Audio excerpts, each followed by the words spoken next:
What does the assurance of salvation look like in real life?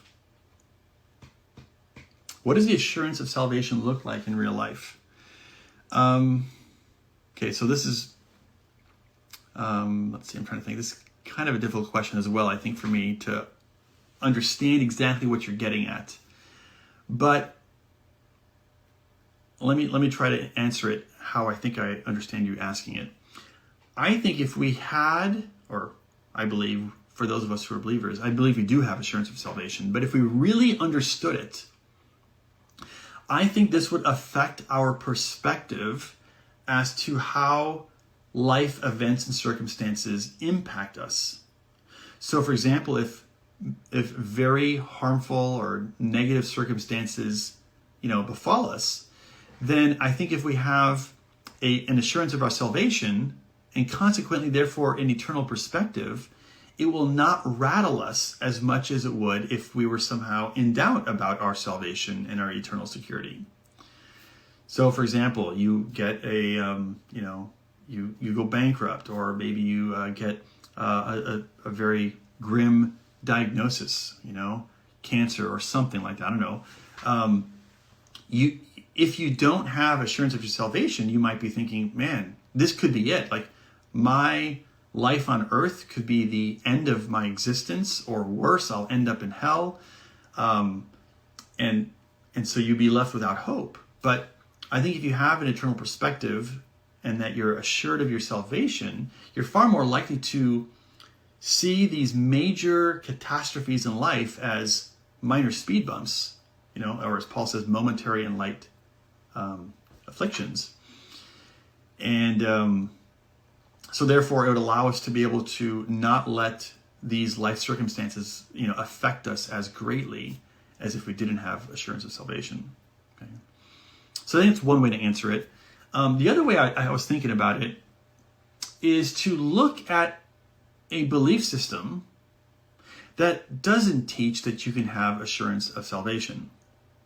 So, for example, Islam, right? I mean, Islam is primarily has a meritorious based system of salvation, which means how you enter into heaven is based on your merit, based on what you do. And of course, in Islam, it teaches that an angel follows you all throughout your life and keeps track of all your good deeds, and another angel follows you throughout your life and keeps track of all your bad deeds. And at the end of life, when you are resurrected, all your good and bad deeds are put on a scale and weighed. And if your good deeds outweigh your bad deeds, you go to heaven. And if your bad deeds outweigh your good deeds, you go to hell. So does a Muslim, and I've asked many Muslims, are you 100% certain that you're going to heaven? Actually, I've never had, I don't think, a Muslim say to me, yes. And because they don't know, right? They don't know whether they're going to go to heaven or hell. And so, well, what does a system that doesn't have an assurance of salvation look like in real life?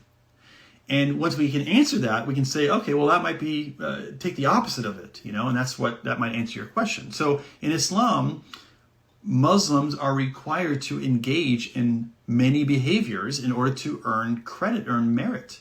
They have what's called the 5 pillars of Islam, which are required behaviors, prayer and fasting and reciting a creed and giving alms and going on a pilgrimage. And there's other good deeds, and they're all weighted differently. And there's other sins, and sins are weighted differently. And so you're trying to do as many good deeds and that are weighted heavily, and trying to minimize how many bad deeds you do, especially the ones that are weighted heavily. So it's a life that is where you're just constantly focused on making sure you do good deeds and avoiding bad deeds in order that you can earn your salvation.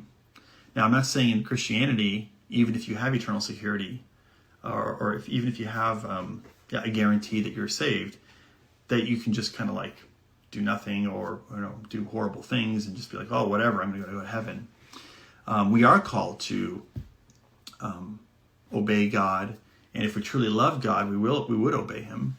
So it's not that doesn't happen in Christianity, but the teaching would be that we don't do those behaviors in order for us to earn our salvation, whereas in Islam you would.